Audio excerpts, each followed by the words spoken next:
AskReddi by exciting specific 93. What is a shocking secret that you have only now revealed? Somewhere out there is a clip of my drunk ass being interviewed by a Tulsa news channel about the time when alcohol was finally allowed to be sold in Boone Pickens Stadium. Those is Oklahoma will understand.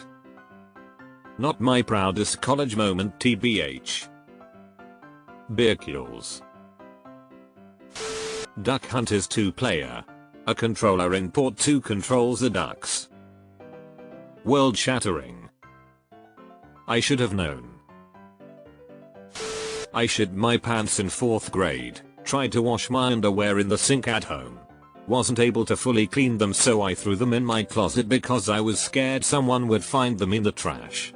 They stayed in that closet through my entire childhood until we moved.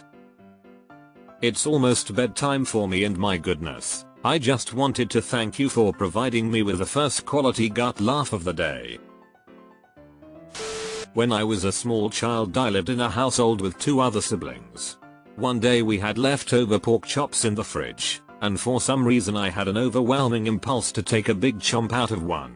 After doing so, I remembered that I don't actually like pork chops and put it back. The next day when my stepmom found it in the fridge, she called a house meeting, demanding to know who the fuck took a bite off a pork chop and put it back. Probably spent about a half hour interrogating us all, even going so far as to take bite measurements from all of us. I stood my ground though, even having plausible deniability on account of not liking pork chops, so why would I take a big ol' bite of one? I went through the last 2 decades convinced I'd be taking it to my grave, but I recently got drunk with my brother and let it slip. To be fair, why was she going so hard over some leftover pork chops? I would have lied, too. I was raped when I was 18, 1999. The bartender put the date rape drug in my drink. I've been embarrassed for so many years. They warned us to watch your drink, but never told us a bartender could drug you as he makes it. We were told that if we think someone has spiked our drink, we should go to the bartender for help because they are sober and responsible. I watched the finale of My Husband and My Favorite series before he got home. I then watched it with him again and secretly watched his reactions to the shocking moments. Never tell him Reddit. You monster. Well, found out my uncle died last Sunday. He's been dead over a year. Sue mostly bones. That my boyfriend took part in a beating when he was 17. The victim was a man who had raped one of his classmates' sisters. The man was accosted by 5 lads armed with nothing more than rugby socks and bars of soap. And because not a single one of them used their fists or their feet, just whipping this guy over and over with socks and bars of soap, trust me, it does more damage than you think. And even though the man recognized 3 of the attackers, the police declined to press charges as there was no actual physical evidence of a fight. Why would there be? All they had to do was wash away the evidence. Soap sock instead of butter sock, what a shame. It's something I've pondered for over a decade, but I am completely indifferent to death and about 95% of tragic deaths that happen. I don't think it's because I don't care, I do. But I feel nothing if someone I know, family, or reports on the news say someone died. To me, it's just life running its cycle. I have a pretty odd perspective on life and death. Suicide in particular. Sometimes my reaction is good for them. I hope they found peace. I know that's very abnormal. Without prolonging this with my past, if that's what they felt they needed to do, then that's their right. I feel strongly that you're putting the pain on others by taking your own life is actually the selfish thing to say. It just leaves the depressed person with more guilt and worsens their situation. I always wondered why I don't feel the way I'm supposed to when people die. You just described it perfectly. That when you have any type of surgery in a gynecology ward, they give you a full pelvic exam when you are unconscious.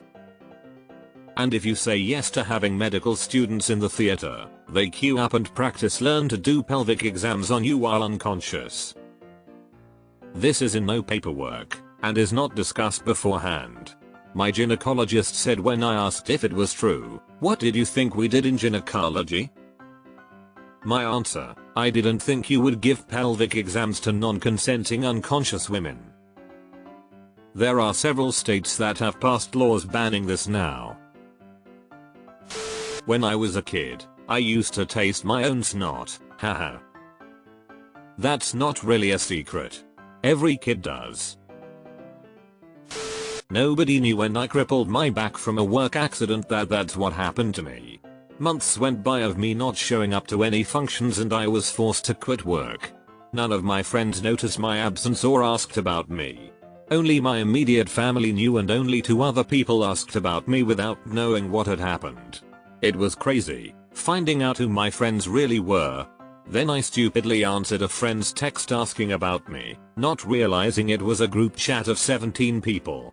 Now they all know, and they text and ask me what happened and if I'm okay. 4 months later. I don't know if that counts as a shocking secret, but they sure acted like it was. None of your friends noticed your absence for months. What? I told my family I was finally divorced. You're not possibly with BuzzFeed or anything like them looking for ideas, are you? If so, at least don't be so obvious about it. This question as it's worded just screams clickbait.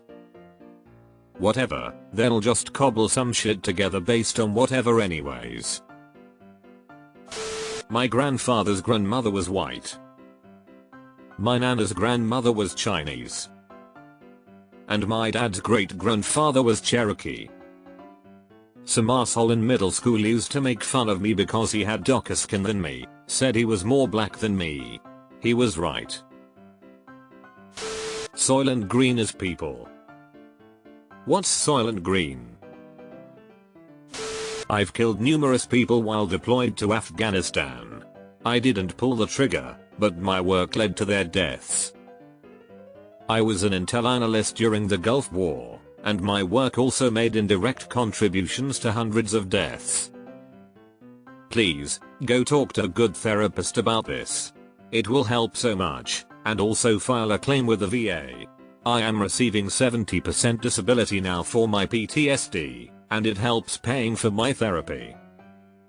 Nicotine, alcohol, and rage were my therapy before, and that isn't helpful to you.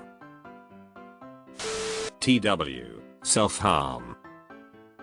I was in drum corps over this last summer and ended getting sent home because of a mental crisis.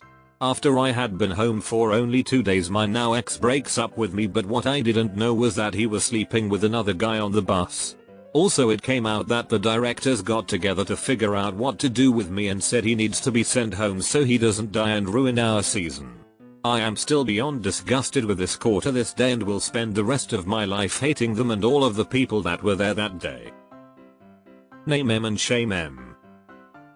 Corps, really band in general, is supposed to be there to support and heal folks going through exactly what you were struggling with. Honestly, I'm glad you got out of that particular toxic corps. Let others know so that they don't have miserable seasons with them. When I was a kid, another kid a little older than me talked me into doing something that I didn't want to. I was horrified the entire time and I hated it so much. But I didn't want them to get angry and was scared. I don't dare tell my parents, but I eventually got married to a great guy and told him what happened to the best of my ability. I still have a hard time saying it, but I'm so tired of feeling guilty over this. I still feel like it was my fault, that I should have known. I just hope that what I'm trying to say is coming through clearly. I am so sorry. This also happened to me when I was very young with someone much older, and I also could not say anything for a really long time. It made me really angry and resentful and ashamed. I don't have advice because I am also still learning day by day, but I just want to say it was not your fault at all and you should not feel guilt. The only person who should feel guilt is that horrible person. That as a man now in his 30s, I have finally accepted and am willing to share that I would lose in a fight against a bear. I still believe I can take on a wolf though. Have you ever been up close with a wolf before? We did a wolf experience type thing for my daughter's birthday one year, where the wolves basically climbed all over you, And wolves are something else. They are not just big dogs. Without a weapon, I feel like the chances of any human taking a wolf out, one-on-one, is ridiculously small. When I was 3 years old, I woke up one fine morning and found my dad passed out on his bed, face down and naked. His hairy butt was just so there.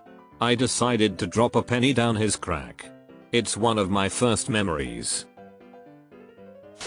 At the age of 36, I found out that I had been sexually abused as a very young child. I still don't have true memories of what happened, but the knowledge of it started to seep out around that time. It has been immensely bizarre and extremely painful in many different ways. How did you find out? I think I was 2, but I just can't remember. The reason I have a pretty hairy lower back but virtually no hair in my crack is not genetic. Me and some friends tried to fart over a blowtorch in uni and I just got too close to the flame. Now it won't grow back. Have you ever heard of the game? I lost the game. I've had enough therapy at this point anyway. There's nothing they can do for me I can't do for myself, and I'm sick of being judged and being passed down the line to be someone else's problem. Once the system sees you as beyond help, it's like trying to bleed a stone.